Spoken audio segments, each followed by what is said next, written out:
everybody, Trevor here, and I'm back with my King Louie avatar. You may remember back in 2021 where I made 2 videos regarding which worlds I like to see and don't like to see in the Kingdom Hearts series. Well, I'm also thinking of doing another top 10 worlds I like to see in the Kingdom Hearts today. Whether in Kingdom Hearts 4, Missing Link, or some other future Kingdom Hearts game, I still want these new and returning worlds to appear in the series, especially those from the last top 10. I'll provide links to those videos in the description below if you're all curious. Now for this list, not only will I include those in the honorable mentions in the last top 10, but I also want to include some brand new candidates like those in recent years, but I'll get to those later. Now, I know that Disney has gotten a shoddy reputation nowadays, but one of the very few things that helps me remain a loyal Disney fan is mainly because of Kingdom Hearts. And without Disney, Kingdom Hearts would be nothing more than a generic RPG. And here's hoping that the franchise will remain great for many generations to come because I don't want it to end up like what happened to Star Wars and Marvel. And just like the previous installment, I will be including a couple more returning worlds as well. But enough chattering, let's dive into this brand new top 10, shall we? Number 10 is the Black Cauldron. While this movie is overall okay in my opinion, but I honestly would have loved for it to appear in Kingdom Hearts as a world because not only is it long forgotten despite it being one of Disney's biggest box office bombs, but I do kind of like its dark tone and nature, even for PG standards. I also think that the Horned King would make a great boss in that world because he's the main antagonist of that film, and his scariness makes him cool in my humble opinion. Now, I know a lot of people don't like Gurgi because he's like an annoying but kid-friendly version of Gollum. But to be honest, I think he's cute and funny, and even I think he would make a good supporting protagonist in the Black Cauldron world. And speaking of the world's name, it would most likely be called Prydain because not only is it the name of the main setting, but the Black Cauldron is based on a book series known as The Chronicles of Prydain. While this may not be my most favorite Disney movie from the Dark Age, but it's still tolerable compared to Chicken Little, which I've already talked about in one of my other top 10 Kingdom Hearts videos. Number 9, Mirage Arena. Here's an old world that I kinda wish I added in the previous video a long time ago. And that would be Mirage Arena, which first appeared in Birth by Sleep. This world originally served as an online mode, temporarily replacing the tournament cups in Olympus Coliseum. I've also mentioned in another video where Laguna Lawyer, where to pronounce his name, from the Final Fantasy series was going to appear as the host for that world, but was cut from the final project. You see why this world had so much story potential? Because I like to see who actually created this Mirage Arena in the first place. Number 8. Neverland from Peter Pan. Another returning world I regret not mentioning in the first place. Peter Pan is one of Walt Disney's best animated films, even back in the 1950s. And even though I liked Peter Pan as a kid for the most part, but I can agree with the majority of people that the way the Indians were portrayed here is racist, which does explain why they never returned in future Peter Pan projects. Man, it just makes me feel ashamed of being white. Anyways, the reason why I want this world to return is because not only Peter Pan doesn't age at all, but also because of the Peter Pan sequel known as Return to Neverland, which I thought was pretty passable even for Disney's sequel standards. I mean, it's not a perfect sequel, but its story elements can work in the Kingdom Hearts storyline where Sora and company make friends with Wendy's daughter Jane. I also think Captain Hook is an overall awesome and funny villain, and it would be very nice to see him again in the series as a story boss. Oh, and did I forget to mention the octopus? What if he were to serve as part of the Captain Hook boss fight just like with the crocodile? Now that would be interesting. Number 7. The Emperor's New Groove. The Emperor's New Groove is one of my favorite Disney films from the 2000s along with Lilo and Stitch, Atlantis, Treasure Planet, and Princess and the Frog. It was also directed by the same guy who did Cats Don't Dance and Chicken Little. What I love about this movie is its humor. It was also one of my sister's favorite movies because of it. What makes this movie hilarious is the characters, especially Yzma and Kronk, who are a great duo in my eyes. In addition, in terms of a boss fight, I think Yzma should summon some kind of heartless that resembles her or something. You know, like how the enraged elk is based off Gaston from Beauty and the Beast, and that the mean maiden is based off Lady Tremaine from Cinderella. I think it would make plenty of sense if they did the same thing for Yzma for her boss fight. Overall, this movie is criminally underrated, and it deserves to appear in the Kingdom Hearts series as one of the many new Disney worlds. Number 6, Zootopia. I don't know about you, but I like Zootopia for the most part because of its message about handling prejudice, and that it's kind of a furry equivalent of Who Framed Roger Rabbit. However, the only thing I don't like about it is Bellwether being the twist villain of that movie because that's what makes her so forgettable. In fact, she's just as bland as Hans from Frozen. But still, like Yzma, if they're going to make her into a boss battle, at least have her summon a Heartless that resembles a sheep or something, just like with Skull from Kingdom Hearts 3. I don't know, it's just a thought. Or maybe they could make up events after the first movie like they did with Big Hero 6 and Kingdom Hearts 3 and have a new boss there. But aside from that, I love most of the characters, including Judy Hopps and Nick Wilde as the main protagonists, as well as the comedy and action. And those are the reasons why I think Zootopia deserves to be a brand new world in the Kingdom Hearts series. Oh, and did you know that Zootopia was also known as Zootropolis in the UK? Learn something new every day, am I right? Oh, and one last thing. Who else is excited to see Zootopia 2 in the future? 'Cause I know I am. Number 5, Moana. Like Zootopia, I'm pretty sure Moana will make it into the Kingdom Hearts series as a brand new Disney World because not only is it a really great and popular movie, but I also like the characters, especially Moana, Maui, and Tamatoa, who I think will make a perfect boss fight in the Moana world along with Te Ka. And speaking of the Moana world, the world should be named after Moana's home, Motunui, or how about just call it South Pacific Islands or something? In addition, Moana and Maui will make perfect party members of that world, just like with Rapunzel and Flynn Rider in the Kingdom of Corona, and Woody and Buzz in Toy Box. And what makes Moana better than Frozen and Zootopia, in my opinion, is that they don't rely on a twist villain. In fact, the main antagonists are Te Ka, Tamatoa, and those pygmy pirates known as the Kakamora. And as I said, they all would make great boss fights here. Number 4 is a tie between Raya and the Last Dragon and Encanto. The reason this is a tie of two is because they're both released in 2021, and they both star female protagonists. Let's talk about Raya and the Last Dragon. The movie is about a young warrior princess named Raya who goes on a quest to find the last dragon named Sisu, who is a water dragon.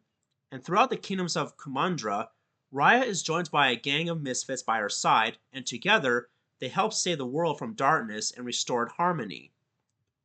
This is actually the first movie I saw in the theaters back in 2021, a year after the pandemic started. In fact, the last one I saw in 2020 was Pixar's Onward.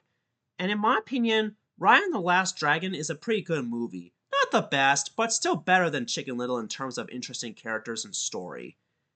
And overall, I think the movie itself is so epic and exciting. Now let's move on to Encanto, which is about a young woman named Mirabelle who has no magical gift of her own. And in my opinion, Encanto is better than Raya in terms of being more colorful, and best of all, it's a musical with memorable songs like We Don't Talk About Bruno, just to name one. I can also imagine the main character Mirabelle as not only a party member, but also a new princess at heart. Who knows? It's possible. Overall, even though I like Encanto better than Raya and the Last Dragon, but I still think they're both great films, and therefore deserve to appear in Kingdom Hearts as brand new Disney worlds. Number 3 is a tie between Atlantis the Lost Empire and Treasure Planet. Let's talk about Atlantis first. The premise is about a young man named Mile Thatch who goes on an adventure with a group of people to find the lost city of Atlantis. And later in the film, Milo learns that Rourke and the crew wanted to steal the crystal and sell it, leaving the Empire to be destroyed. And after Milo saves the day and defeats Rourke, he stays behind to be with Kida, the princess of Atlantis who now became queen. And the rest of the game returns to the surface, each with their own Atlantean crystals and a portion of the treasure. This movie screams Kingdom Hearts all around it. For example, the heart of Atlantis which is the crystal that serves as the Atlanteans' life force, can also serve as the heart of that world, as well as connecting to all the other crystals of the inhabitants who are tied to their own hearts. I also think Kida could possibly be a new Princess of Hearts since she is the Princess of Atlantis. In addition, I would kill for a boss fight with a Leviathan, as well as a brand new Heartless boss summoned by Rourke himself. Now, if you ask me, I think Rourke is one of the best twist villains in Disney history because we get to know his motivations and why he wanted to steal the heart of Atlantis and sell it. In fact, he's much more memorable than Hans from Disney's Frozen in my opinion. Alright, now for Treasure Planet. This movie is based on the classic novel by Robert Louis Stevenson known as Treasure Island, but with a sci-fi twist, just like the Atlantis movie. And like Atlantis, this was also a box office failure despite the positive reception from critics and audiences alike, which does explain why the sequel was unfortunately cancelled. And like Atlantis, this movie has Kingdom Hearts written all over it. I can imagine the Highwind Gummy ship crossing paths with the RLS Legacy at one point in the story, just like they did with Captain Hook's pirate ship in Kingdom Hearts 1. I also would like to visit Montresor, Jim Hawkins' home planet, as well as Treasure Planet itself. And in addition to that, Jim Hawkins will make a perfect party member for Sora, while John Silver and Scroop can be bosses of that particular world. One of my favorite moments in Treasure Planet is that not only John Silver was the main antagonist, but he also shows a good side here and there, and would later reform 100% by the climax of the film. In conclusion, both Atlantis and Treasure Planet are criminally underrated, and I think they deserve to appear in Kingdom Hearts 4 or some other future game as brand new Disney worlds. Number 2 is another tie between Robin Hood and The Great Mouse Detective. These are two of my favorite Disney movies from the Dark Age along with the Aristocats, which won't appear on this list by the way. What I love about these two films is not only they can be funny at times, but they have good action and memorable characters, especially Prince John and Professor Radigan as the villains of their respective movies. Speaking of which, I think Professor Radigan should be the main story boss of the Great Mouse Detective world, which should be known as Baker Street, while Prince John, on the other hand, should summon a Heartless as the boss for the Robin Hood world, and that world will be known as Nottingham. As for Sora's appearance in those worlds, he would probably appear as a mouse in the Great Mouse Detective world, while being a fox in Robin Hood, but those are just ideas. All in all, Robin Hood and the Great Mouse Detective are criminally underrated, and deserve more recognition than what they've got. That's why they should appear as brand new worlds in the franchise. Now, before I get to number 1, I just want to give a few honorable mentions. The Caribbean, formerly known as Port Royal in Kingdom Hearts 2. I honestly wanted to include this on the list because of the 4th and 5th movies, which I consider guilty pleasures.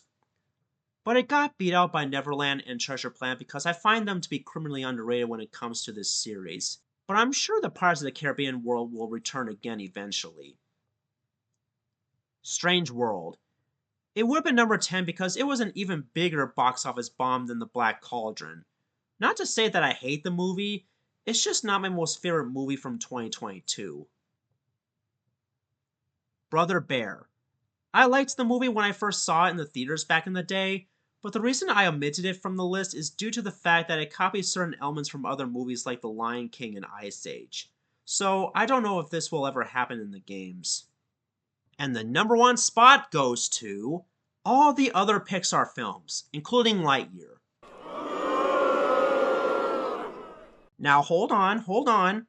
I understand the backlash that this movie gets, and don't get me wrong, I still prefer Buzz Lightyear's Star Command in terms of nostalgia and consistency, but in all honesty, I still think this is a pretty good reboot of the Buzz Lightyear origin story. Why, you may ask? Well, because I enjoy the overall action, some of the supporting characters, especially Socks, whom in my opinion is the best part of this movie. And I didn't mind the twist of Zurg being Buzz's future self because it reminds me of the same twist that was in the Lego Movie 2, the second part. But at the same time, I would have preferred the more obvious Darth Vader twist where Zurg was his father because, I was actually expecting that in the first place. Now here's the next question. How will this work in Kingdom Hearts? Simple. It can be one of the few Disney Pixar worlds that could possibly appear in Kingdom Hearts 4 as part of Unreality. Now, Unreality is another realm in the Kingdom Hearts universe where there's no light nor darkness. It's also known as the realm of fiction, in which Xehanort seems to be aware of as hinted in Melody of Memory. And so far, Quadratum is the only known world in that realm. We might get Star Wars and Marvel in Kingdom Hearts 4 too, and if that does happen, then oh well, beggars can't be choosers. As for the rest of the Pixar library, I'm pretty sure they all will appear in the Kingdom Hearts series as brand new worlds eventually because a lot of them are awesome. And I already explained why I like these films in my top 10 Pixar films video. I'll provide a link to that in the description as well. In conclusion, all these Pixar movies, including some of the sequels, should appear in the series as brand new worlds, as I've stated, because not only they're so memorable, but they're 100 times better than most of Disney's live action remakes. In fact, Pixar is another reason why I'm a loyal Disney fan because I still have some faith in their movies. Here's hoping Elemental will be good. Now let me know in the comment section below on which Disney Pixar movies you'd like to see in the Kingdom Hearts series. Do you agree with my list, or do you have your own personal preference? And if you're not a fan of Kingdom Hearts, then that's totally fine. I don't expect everyone in my fan base to have the same interest as me because not everyone here is a gamer. Now after this, I need a big break from top videos because this one took me a while to finish. And here's hoping that one day, Disney will finally redeem themselves from all this live action remake crap, as well as the parks in general, because I don't want them to go out of business like what happened to Rankin Bass and the Hanna-Barbera in the first place. And I don't want them to fall like the Roman Empire either, because they were one of the best companies of my childhood, along with PBS, Cartoon Network, Nickelodeon, and all those other companies that used to be good back in the day. I mean, if Disney keeps this up with the woke stuff, then they are getting the punishment that they deserve, and that worries me. Anyways, this is Trevor Davis signing off and saying, may your hearts be your guiding key. Sorry, I couldn't resist.